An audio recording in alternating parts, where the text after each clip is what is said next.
Each of these ideologies needs something else to balance themselves out.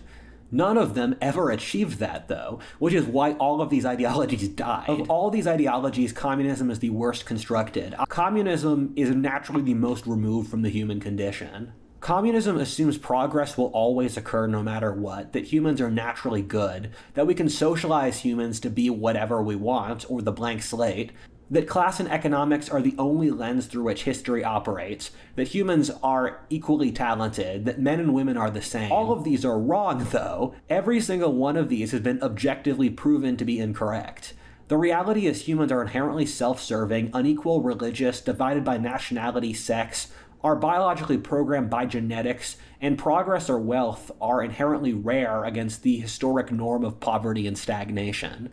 However, understanding these 2 points show the implicit point of communism and its greatest strength, its seductiveness. Communism offers an incredibly enticing worldview for a large part of the population. It tells people if they kill the rich, the group most people hate, that they will face no struggle and live in a utopia, or heaven on earth. Communists are also incredibly effective at using language. This is partially due to how emotionally palatable communism is, but also the communists tend to recruit the wordsmiths or chattering classes in a society, like academics or artists, who are most articulate. Communism's big advantage also leads to its weakness. Communism sounds on paper, must be balanced with how brutal the reality is. We even see this in the pre-modern world, where societies that were economically communist, or those who had no market since the state ran everything, were all brutal theocratic autocracy. Communist societies can't incentivize people through money, which is what the market does. They incentivize them through force and hierarchy. Force and the market are the only two ways we've been able to incentivize people over history. The communist societies that work best are those that are theocracies with extremely strong religions,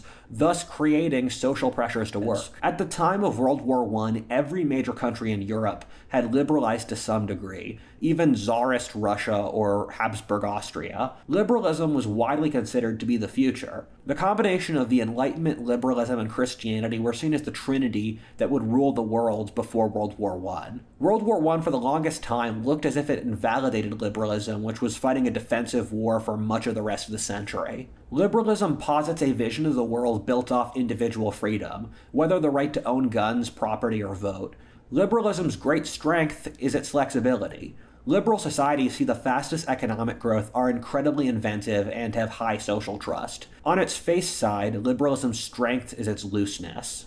Liberalism's weakness is that it isn't a religion. Communism and fascism offer broad visions of the world that promise glory or utopia. Liberalism offers no religious view of the world, which humans need. It means that liberalism cannot survive without Christianity or sometimes other traditional religions. And religions like Christianity and others establish an idea that God will take care of you. And if you have faith in God, that's what you need. But once you remove that, people get terrified and they want a collective to take care of them. And as you'll see, this is what happened with liberalism. Also, since liberalism pushes for individual freedom, if it's extended too far, it ends up eroding the entire society as it becomes atomized. And fascism and communism both maintain group cohesion through force, which liberalism cannot. The final ideology is fascism. Fascism is in some ways the opposite of communism. It's the opposite in that communism takes the more rose-tinted view of the human condition, removed from reality.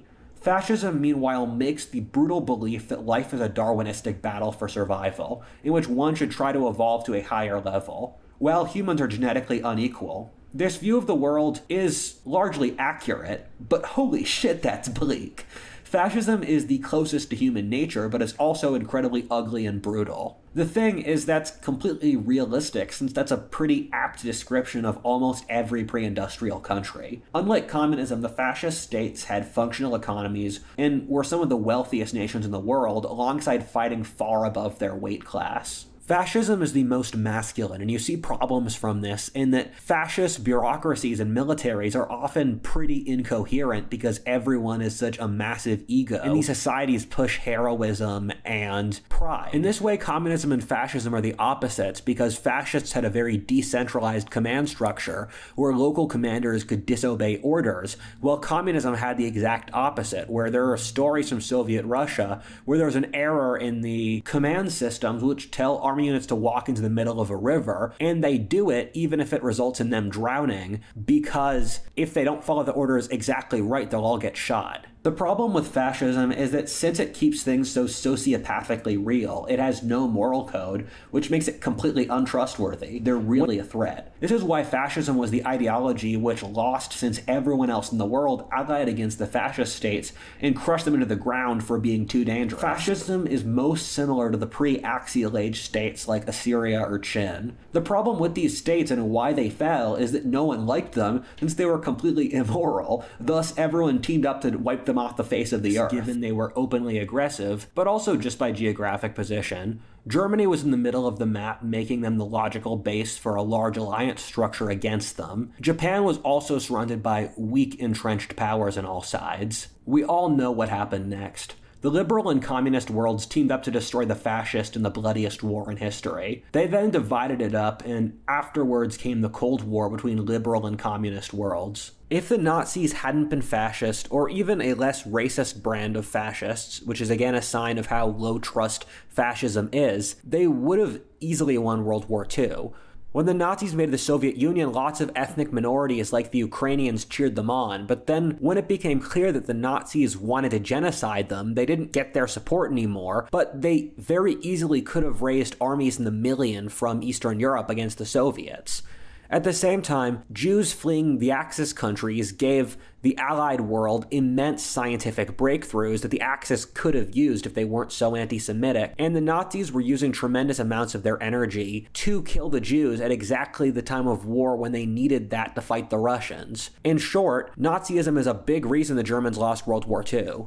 The aggression and ego attached to fascism was in many ways a dooming factor. For example, Hitler attacked Russia when he was still fighting Britain and where it would have made sense to finish off Britain. The Japanese also lost World War II in part due to fascism because if they had just kept fighting in China and then attacked Russia, while the Germans did, they would have won the war and kept their empire. However, due to ego struggles between the Navy and the Army, in which the Navy won, they attacked America instead, which blew up their entire empire. In all of these cases, the irrational, unthinking aggression that came from fascism ended up destroying their societies. Aristotle said that ideologies died through the final extension of their logic, or their greatest strength becoming their greatest weakness. In fascism, they said they would die for their honor, on their own swords in a blaze of glory. They got their wish. For communism, they said they'd kill the rich and destroy private property, which also killed them. The liberals pushed for personal freedom, which was their end. The greatest atrocity in world history was also occurring in the Marxist bloc. Somewhere downwards of 100 million people died in completely self-inflicted atrocities. The collectivism of agriculture killed 50 million people around the world by itself. In the Soviet Union, for example, the centralized government killed the nobility, church, merchants, independent farmers, intellectuals, artists, most of the communist leadership, or any organization that could provide leadership independent from Stalin. Cultures can spend thousands of years building up human capital, and communists killed it all in a matter of decades. People say communists industrialized countries, and that's often true, but they did so at the cost of hollowing out their entire society. Let's look at Russia before and after communism. We have computer models that show that under the Tsars, productivity grew rapidly, while under the communists, it grew through larger inputs. If the trends under the Tsars continued, Russia could possibly be the greatest economy in the world, with a population larger than America. At the same time, before World War I, Russia was a military, cultural, intellectual titan, and after it, it was none of those. Alternately, let's compare China to every other cynic Confucian nation that went with capitalism, whether Japan, Korea, or Taiwan. However, that's comparing China after it adopted capitalism. When China was really communist, under Mao, it had a total economy smaller than Spain. The proxy wars between liberal and communist worlds killed tens of millions. Communism is hands down the worst political system in history by any objective measure. As we all know, the communist world deteriorated in the last few decades of the 20th century. Since communism was a materialist ideology, once that failed, there was no justification, and the communist world self-imploded. China and Vietnam turned capitalist while the Communist Party maintained power. The former Soviet bloc deteriorated with the fall of the Soviet Empire and turned capitalist, if only crony versions. The traditional narrative goes that liberalism very clearly won the humanist wars of religion, normally since due to its inherent ideological advantages. But is that true? Are the humanist wars of religion even over, and did liberalism even win? Liberalism didn't win since it's a better ideology. I am personally a liberal, but liberalism won since the behemoth that is America happened to be liberal. This is an argument I've gotten from Azargat in his masterful War in Human Civilization.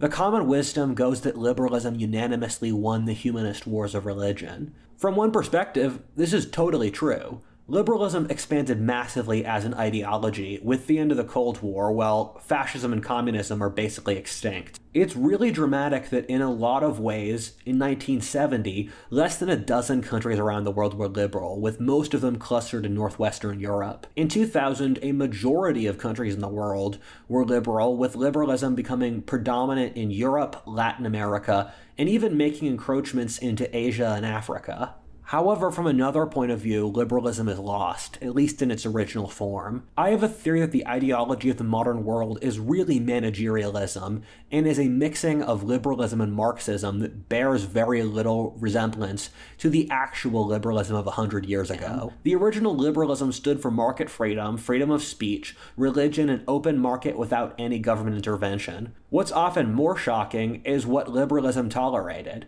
Many liberals didn't believe in democracy, saying if you gave the mob the vote, it would destroy other freedoms. Most liberals were militaristic, racist, religious, and nationalist by today's standards. What a liberal used to be would be considered far-right today.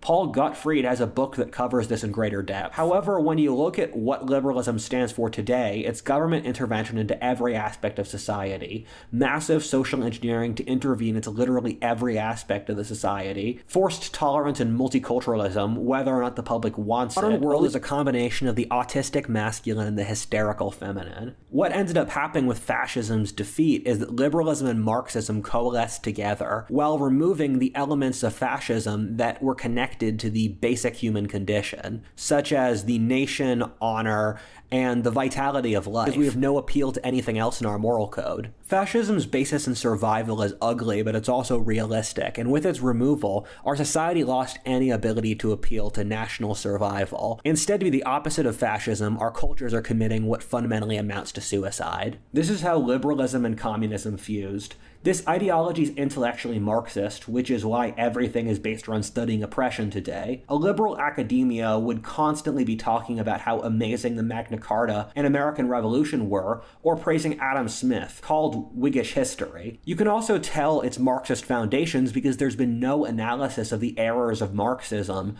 over the last couple decades, even though it's killed more people than any other ideology in history combined. The through line for liberalism was a tolerance of individual action or freedom.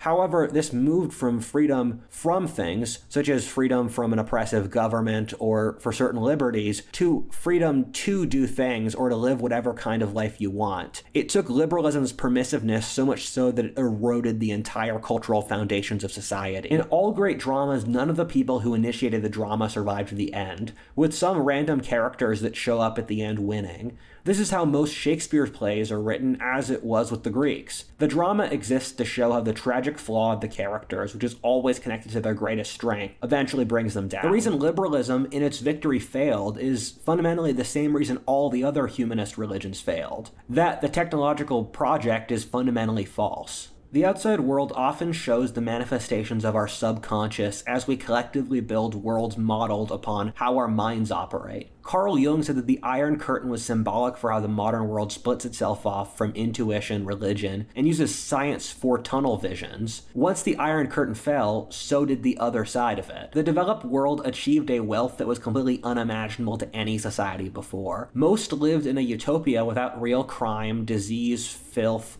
poverty, or war. With all of that, they were still miserable. More so than even before, actually. The technological project worked only to realize that it was all a lie. Life had to mean more than the physical world and material things. You know, the Old Testament was right. The story of the world is mankind leaving God when it's doing well, and then begging to have him back when things get worse every time.